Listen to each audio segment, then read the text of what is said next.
So as you know, we are in chapter 5 titled Sannyasa Yoga, and in the last class we had completed verse number 12. So we'll read verse number 12 once again. Yuktah karma phalam tyaktva shantimapnoti naishtikākim ayuktah kamakarena phale sakto nibhadyate. So here, as we saw, Krishna says, the one who has got karma yoga attitude, he gains composure, while the one who's not committed to karma yoga is led by desire and is bound. So karma yoga basically is to purify the mind. The more the mind becomes pure, the mind will be ready for the next stage, which is Jnana Yoga. Of course, both can go simultaneously together, because we cannot keep on waiting for a completely pure mind, then go to Jnana Yoga. So simultaneously the process can go on. We can continue with Karma Yoga, and at the same time we can continue with Jnana Yoga also. So as the mind becomes purer, the knowledge will sit more firmly in the mind. So this is what, and the one who does not do Karma Yoga, he is going to suffer, he is going to be bound, he is going to be dictated by his desires, which again will bring more misery than happiness. So this is what Krishna has conveyed in the last verse. Now moving on to verse number 13. From here onwards, Krishna is going to discuss the topic of Jnana Yoga.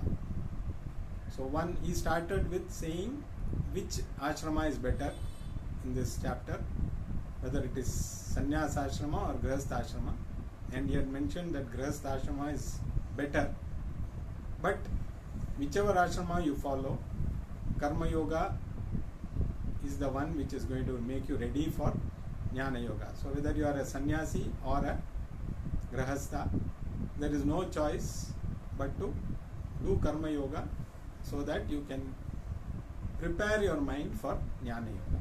Now here, next few verses from verse 13 to 21, Krishna is going to talk about a Jnani or Jnana Yoga. So let us read verse number 13. Sarva karmani manasa sanyasyaste sukham vashi navadvare pure dehi naiva kurvanna karayan. So here, like I said, Krishna is going to now talk about a Jnani, basically Jnana Yoga and a Jnani. So the one who is the indweller of this body, one who is self-controlled, having renounced all actions mentally by knowledge, remains happily in the 9-gated city, which is the body, neither performing action nor causing others to act. So here, who is a Jnani? Jnani is the one who has given up all his actions, not by stopping the actions, by mentally distancing himself from all the actions, because he knows that he is not the one who is doing the action. So that is the knowledge one gains when one becomes a Jnani, that I am not the doer. So basically there are two eyes, you can say, the lower eye and the higher eye. The lower eye means when we relate to this body the senses, the sense organs, when we relate to all this, it is the lower I. The higher I is the Atma. So when you start identifying yourself with the higher I, automatically the lower I drops off. So that higher I, you start understanding only through Jnana Yoga. So there is a choice when you want to come to Jnana Yoga. You can decide whether you want to start now. Some people might have started younger. Some people may start a little older. Some people may think, okay, let me wait for retirement. Some people may say, okay, after retirement I want to enjoy. I have worked all these years. Let me wait for some more time.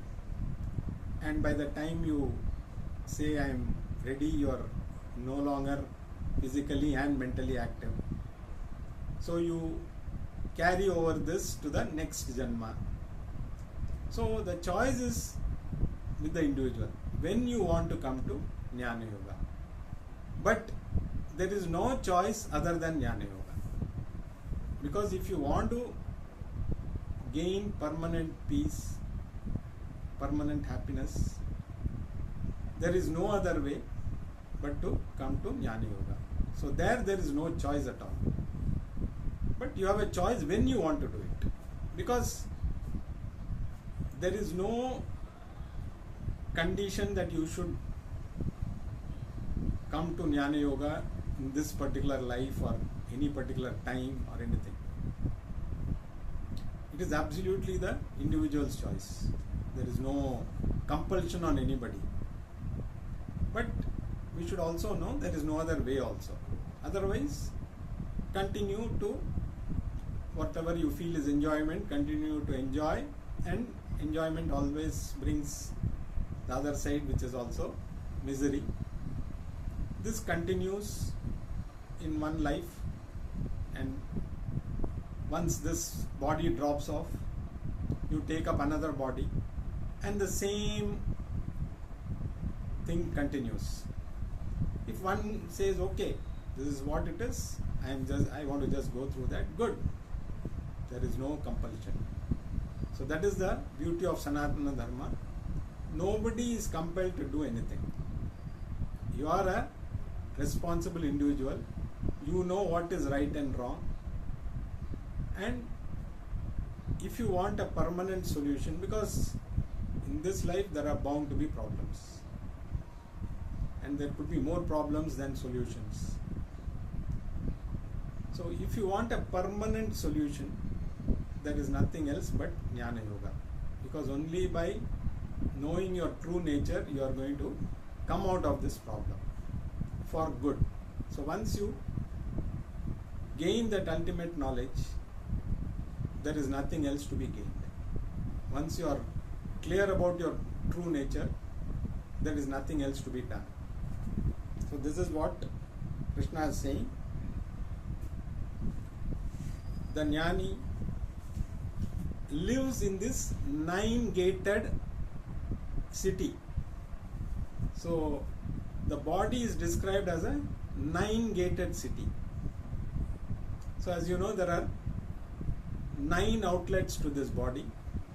The 2 eyes, the 2 ears, the 2 nostrils, and the mouth. 7. And the 2 excretory organs, which form the 9 gates. So some of these gates are only one way, like the lower 2 gates are only one way. The mouth, for example, is 2-way. It can also take in, it can also give out. So this, in this 9-gated city, activities keep happening, and the person who dwells, who realizes that he is dwelling in this city. Because if you are not a jnani, we tend to think we are this city, we are this body. So if you say, where are you? I am in Chennai, I am in Jaipur, I am in Delhi. So we assume that we are talking about the body, because the body shifts from one place to another. But once you gain the jnanam, you know that you are an indweller of this body. You are not the body. You are just happen to be staying in this body. As long as this body exists. So once you gain jnanam, the body will automatically go away and you continue to exist as consciousness. So that is the knowledge that you gain when you become a jnani. So it is not, again, in a jnani is one who has mastered. So you can master your senses. You can have full control. The one who has full control over his sense organs. So that is why he lives in this body without any problem, because he has mastered all the sense organs. The sense organs, the senses don't bother him, because he knows they are performing their action. He is not doing anything. So when you are not the doer, you don't have to worry. Suppose there is a city where there is a king and there are a lot of people to do the work. Even if others are doing the work, the king is still the doer, because he has to give command. He instructs his army, he instructs his people who do the work. So he is also doing, and they are carrying out their activities. Here, the jnani is a king, similar to a king, but he does not give any orders. Neither does he receive any orders. Because the Atma by itself does not instruct anybody, nor is it responsible for the actions. Because the Atma, just in the presence of the Atma, everything functions. For example, in the presence of light, all the actions happen. So if there is a light in the room, whatever actions happen, the light is not responsible for any of those actions. It just allows the action to happen. The light is not disturbed by whether there is a murder happening or whether there is a great saint giving a discourse. Doesn't matter to the light.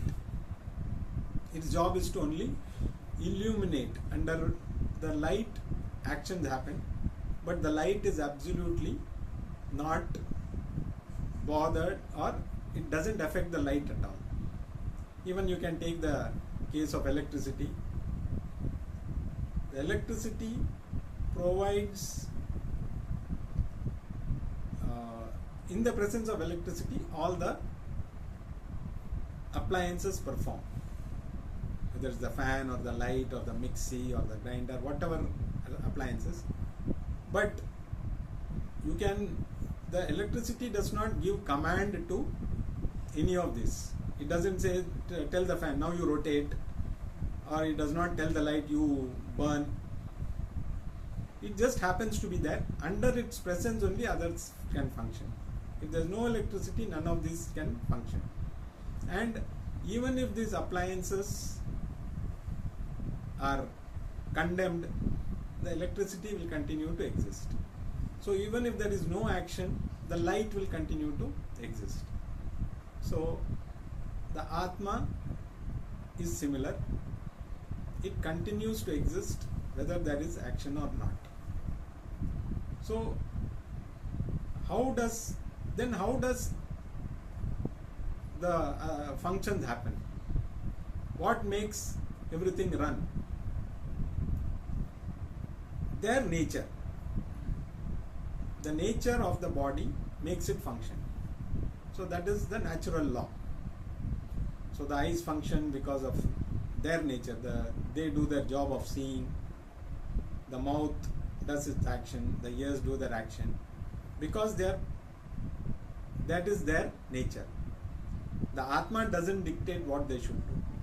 They are all driven by their own nature. But all these can happen only in the presence of the Atma. And the Jnani is the one who has understood this Atma. So that is why he is not worried about the action. Because the actions, physically the actions will be happening. Because as long as the body exists, it has to perform. It has to function. Whether the dweller is a Jnani or a Ajnani. The difference is, whatever actions are being done by the body, the Ajnani thinks he is doing them. And whatever results that accrue, the Ajnani thinks because of him those results are coming. The Jnani, on the other hand, he knows his true nature. He knows he is the Atma.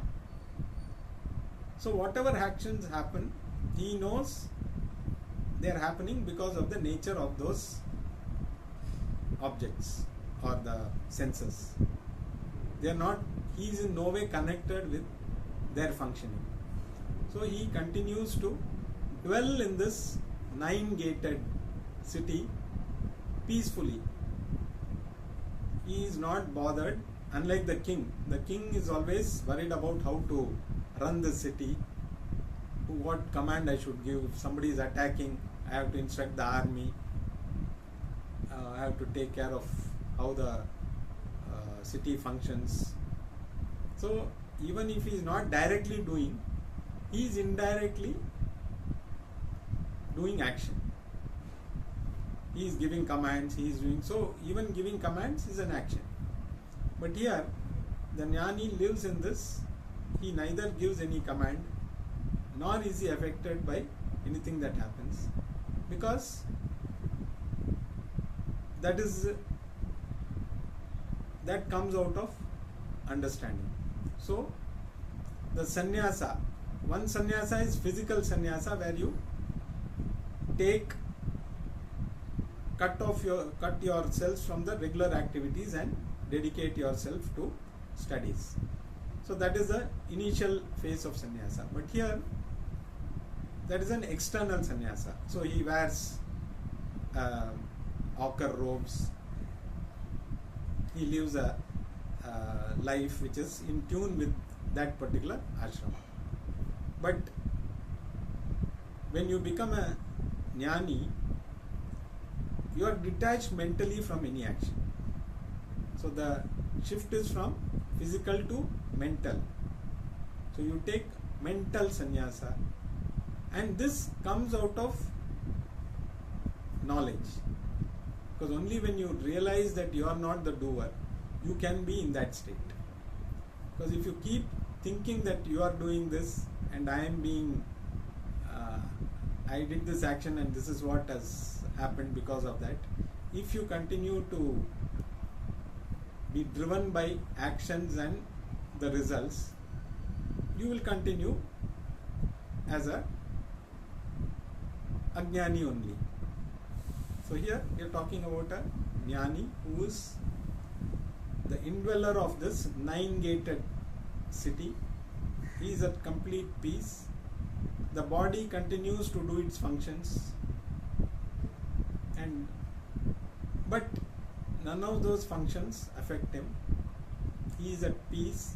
He is not affected in any way. So this is what we get to know from this particular verse. Now let us go to verse number 14. Na kartritvam na karmani lokasya srijati prabhuhu na karma phala samyogam svabhavastu pravartate. So again, Atma doesn't create doership nor action, and nor does it connect the results and the action. Action happens again because of the swabhava, the inherent nature of the body and the organs related to the body, the mind, everything is part of that. The body-mind complex performs action because that is their nature. So the jnani, the Atma, does not dictate again the actions to be done. So it is no way connected with what actions that you do. But actions can happen only in Atma's presence. Only in the presence of light, action can be done. Only in the presence of electricity, the appliances will perform. But none of these have a bearing, neither the electricity nor the light, like the Atma, dictate what kind of action you should do. It has no connection to the action. The action is purely the nature of the body and the mind. It's purely driven by that. And the more you connect with the body and the mind, you feel you are doing the action. So once you are connected, you feel connected to the action.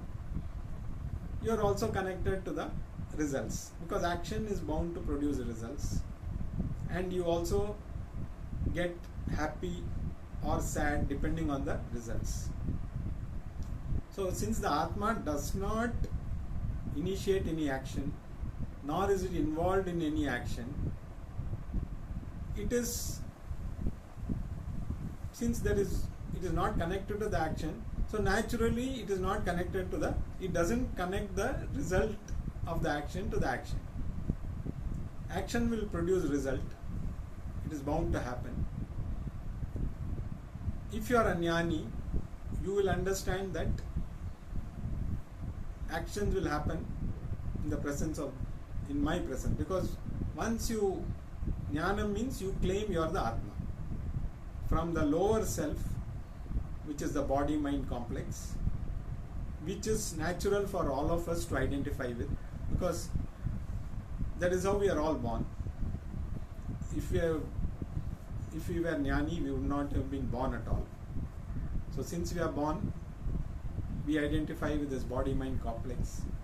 And when you identify with this body-mind complex, you identify yourself as the doer, and you also identify yourself as the enjoyer. Because the doer, whatever actions he does, it is bound to bring results. So the results also you enjoy or suffer, whichever way. So the actions either bring enjoyment or suffering. So you continue to identify yourself with the body and continue to suffer or enjoy, because you feel you are the body. But once you detach yourself through jnana, so jnanam is the only thing which can detach you from this. So once you gain jnanam, the actions continue. It is not that the actions are going to stop.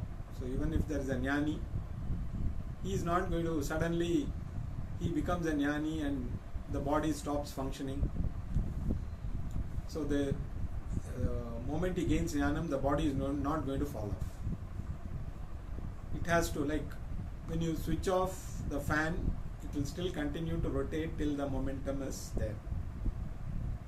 So similarly, even if one becomes a jnani, he will continue to exist as long as because the body has to go through its nature. And nature is also that finally the body has to drop off. So generally, when you are more associated with the body, we are more worried about death. Because what will happen if I die? What will happen to my family? They are all dependent on me. What will happen to this? I wanted to do this, I wanted to do that, I have not done this, I have not done that. So the more you are connected with the body, the more you have fear of death. because that is something which is in nobody's hands. So if it comes, then what will happen to all these things? So Jnanam removes the fear of death from the person, because the Atma doesn't die. And we have already seen right from the second chapter itself, that the Atma cannot be cut, it cannot be burnt, it cannot be wetted. So it is eternal. The body may perish, but the Atma continues to exist. And the same Atma exists in every being. Every being is illuminated by the presence of this Atma, the consciousness principle,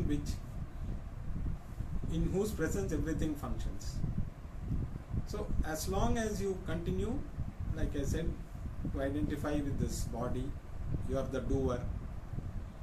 All the fear, and the biggest fear is the fear of death for everybody. And death is something which nobody has an idea what will happen. Some people may feel okay. Many people feel the body dies, you also die. You cease to exist. But by understanding, it's a continuous process. This body goes, another body is bound to come. And what kind of a body will depend on your actions. So this cycle will keep on going, and in every birth there is always a fear of death, because when you die in this birth, you don't remember what happened when you come into the next birth. So again you start with the same, because the mind is the same. So that fear in the mind continues in whatever form you come, whatever body you take again. So the only way to remove that fear is to gain that knowledge which shows that there is no death. Death is only meant for the body. It is not meant for the Atma. And since you are the eternal Atma, so where is the question of death? So once you gain that knowledge, there is absolutely no fear of death. So the Jnani lives happily, continue to do his actions without any fear. Whatever is required, he does, because the body has to function, it will continue. So remaining as an indweller of this body, he continues to, he allows the body to do its action. You cannot say that he does actions. Whatever the body is supposed to do, it goes through. So he just enjoys. He doesn't suffer also. That's why we have seen some great saints who had severe body problems, so to say, like Ramana Maharshi or Ramakrishna Paramahamsa. They had cancer, and so that body was supposed to go through that. So they knew that I am not the body. So let the body go through its function, and that suffering of the body also, it is the body's problem, not my problem. So that is how you reach that state where you completely disassociate. Even living in this body, you disassociate yourself from the body, because you know that you are that eternal consciousness which will continue. You will continue to exist eternally, because this world will be eternal. There will be always each yuga there will be some changes. It will go to dissolution, and then again the next it will again come back in different ways. So you continue to exist always, but you don't come you don't have a form, you don't take a body which will create that fear of death, which will create the urge to do action. So once you realize you are not connected to this, you are at peace forever. So that is what is the nature of a jnani. As long as his body exists, he continues. Once the body drops off, he continues eternally. He doesn't take up another body, because you have realized that you are the Atma. So there is no you have, from the lower eye you have connected to the higher eye, and that is the goal of every being. Of course, this Jnana Yoga is not so easy, because to understand this we need a pure mind, and a pure mind requires continuous karma yoga attitude. So that is why we have to inculcate in our day-to-day life to bring in that attitude over a period of time. It is not easy. So the first is to clearly understand the goal, then slowly work how to attain that goal. You come back. So you need so pure mind is the first requisite. Then knowledge. So for knowledge you need a pure mind. So to purify the mind you have to do karma yoga. And in our cultural practices there are enough number of things to do, whether it is puja, japa, parayana, so many options are given. So we don't have to look what to do. Everything is prescribed. You just follow the cultural practices. Automatically you will find your mind starts. It may be a long process. There's no guarantee how long it will take, but it is up to you. The more you are able to spend time in the process of purification, the more likely you are going to get a purer mind in this life, because this life is what you have now. Next life we don't know what kind of body we are going to get, but the more it becomes pure, it is more likely that you are going to get a body which will help you to purify the mind in the future also. But if you have not started now, you will have to wait till the next body or next human body. Then again you have to start the process. So the choice is the individuals. Like I said, the choice is when you want to come, but there is no choice that you have to come if you want to have permanent peace. That's the only Jnana Yoga can provide that. So we will continue about Jnana Yoga in the coming classes.